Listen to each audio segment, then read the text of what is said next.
अल्हम्दुलिल्लाह वस्सलातु वस्सलामु अला रसूलिल्लाह वबाद अद्दर्सुस्सामिन अशर मसादिरुत तलक्की अल इल्म इंद अहले सुन्नत वल जमाअह। 18वां दर्स इल्म हासिल करने के मसादिर का बयान। दोस्तों, ये शरीयत जिस पर हम ईमान लाए हैं और ये शरीयत जिस पर हम अमल करते हैं, हमें आपको पता है कि हम इसको कहाँ से हासिल करते हैं। मेरे भाई, इसको हम हासिल करते हैं कुरान करीम से और हदीस रसूल सल्लल्लाहु अलैहि वसल्लम से। वैसे जुमहूर उलमाए किराम ने, फुक़हाए इज़ाम ने बयान फरमाया है कि जहाँ से इल्म हासिल किया जाएगा, अहकाम अखज़ किए जाएंगे, वो 4 मसादिर हैं। पहला मसदर कुरान करीम है और दूसरा मसदर हदीस रसूल सल्लल्लाहु अलैहि वसल्लम है और तीसरा मसदर इजमा है और चौथा मसदर क़यास है। मेरे भाई, लेकिन मैं आपको बता दूं कि कुरान करीम और हदीस रसूल सल्लल्लाहु अलैहि वसल्लम ये अहम है हमारे लिए और इन्हीं से तमाम मसाइल अखज़ होते हैं। ये और बात है कि इजमा की ज़रूरत पड़ती है हमें मुख्तलिफ़ी मसाइल में, लेकिन उसके लिए भी सनद का होना ज़रूरी है कुरान और हदीस से, या कुरान से या हदीस से मेरे भाई। और ऐसे ही क़यास हम कहते हैं ज़रूर, लेकिन जो नए मसाइल होते हैं उसको हम वज़न करते हैं उन मसाइल पर जो कुरान और हदीस से साबित है। लिहाजा हमारे लिए ये बात सामने होकर आ गई कि इजमा और क़यास के लिए भी सनद का होना कुरान और हदीस से ज़रूरी है। लिहाजा मुख्तसर तौर पर जहाँ से हम अहकाम हासिल करेंगे वो 2 ही हैं असासी तौर पर, एक कुरान करीम है और एक दूसरा हदीस रसूल सल्लल्लाहु अलैहि वसल्लम है। प्यारे नबी जनाब मोहम्मद रसूलुल्लाह सल्लल्लाहु अलैहि वसल्लम ने इरशाद फरमाया, अला इन्नी ऊतीतुल कुराना व मिथलहु माहू, कि मुझे कुरान करीम दिया गया है और उसी जैसी किताब, उसी जैसी बात दी गई है, यानी हदीस दी गई है। इसे इमाम अहमद ने, अबू दाऊद ने और हाकिम ने रिवायत किया है। लिहाजा हमें यह समझना चाहिए मेरे भाई और दोस्तों कि कुरान और हदीस वही वो मसदर है, सरचश्मे इल्म व अमल है, जहां से हम अहकाम हासिल कर सकते हैं और साबित कर सकते हैं। हमें और आपको पता है कि फ़िक़्ह की क्या तारीफ की है। उलमाए किराम ने अल-फ़िक़्ह की इस्तिलाही क्या तारीफ की गई है, फ़िक़्ह की इस्तिलाही तारीफ की गई है, हुवल इल्म बिल अहकाम अश-शरइय्या अल-अमलिय्या मिन अदिल्लतिहा तफ़सीलिय्या। फ़िक़्ह कहते हैं कि शरई और अमली अहकाम को तफसीली दलीलों की रोशनी में मालूम करना। लिहाजा तफसीली दलील कहाँ से हासिल करेंगे? कुरान करीम से और हदीस रसूल सल्लल्लाहु अलैहि वसल्लम से हासिल करेंगे।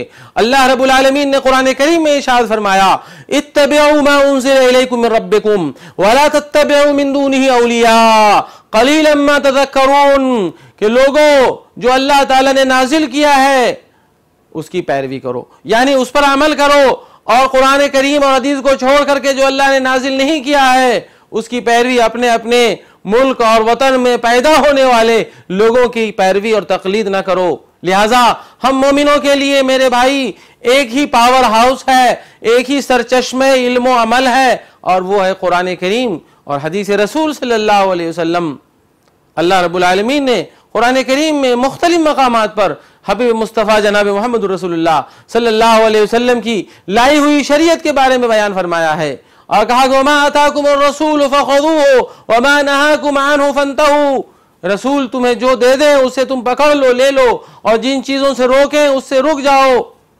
मेरे दोस्तों और भाइयों, तो आइए हम गौर करते हैं और फिक्र करते हैं कि आज हम दुनिया भर में बसने वाले 1 अरब से ज़्यादा मुसलमान, हम सुबह शाम दोपहर और रात शरई अहकाम पर अमल करते हैं, अल्लाह के अहकाम पर अमल करते हैं, रसूलुल्लाह सल्लल्लाहु अलैहि वसल्लम के फरमान पर अमल करते हैं।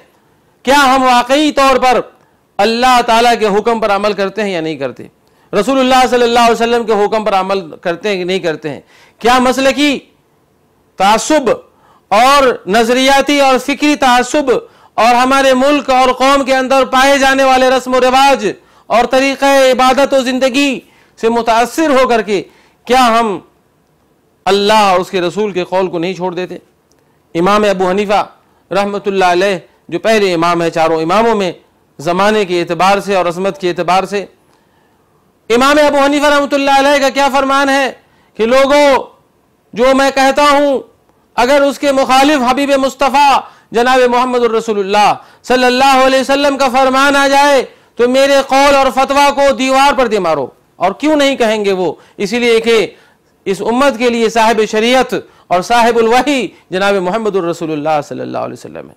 ये बात कौली तौर पर तमाम मसलक के मानने वाले, मसलक हनफी, मसलक शाफी, मसलक मालिकी और मसलक हम्बली, चारों मसलक के मानने वाले और दीगर मसलकों के मानने वाले लोग कबूल और तस्लीम करते हैं ज़बानी तौर पर, लेकिन अमली और प्रैक्टिकल तौर पर जब उनसे बात कही जाती है तो वो कहते हैं जी हमारे इमाम साहब ने ये फरमाया और हमारे इमाम साहब ने ये फरमाया, तो अला आप बताइए इंसाफ की चश्मे और नज़ारे के साथ, ऐनक के साथ, कि क्या ये लोग अल्लाह के नबी सल्लल्लाहु अलैहि वसल्लम को वो मकाम देते हैं जो आपका मकाम है?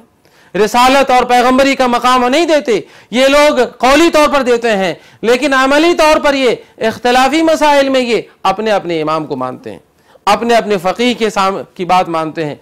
बात कहते हैं मानते हैं अल्लाह उसके रसूल को, लेकिन जब अमलन मुतालबा उनसे किया जाता है कि जी आप अल्लाह और रसूल को अमली तौर पर मानिए, इमाम शाफी रहमतुल्लाह अलैह फरमाते हैं इज़ा सह्हल हदीस हुवा मज़हबी, अगर हदीस सही साबित हो जाए तो लोगों हमारा यही कौल है, हमारा यही मजहब है। लिहाजा हमें चाहिए मेरे भाई और दोस्तों कि हम जब इल्म हासिल करें, कोई अमल करने जाएं, कोई अकीदा रखें, तो जरूरी हो कि इस अकीदे पर मोहर हो अल्लाह रब्बुल आलमीन की या नबी करीम जनाब मोहम्मद रसूलुल्लाह सल्लल्लाहु अलैहि वसल्लम की।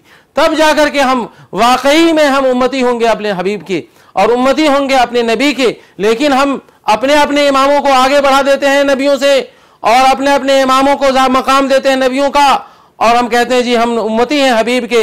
लेकिन हबीब का जब कौल नकल किया जाता है, सही हदीस बयान की जाती है, तो अपने इमाम से के कौल की तायीद में ज़ईफ़ हदीस पर अमल करने को वो राजी हो जाते हैं।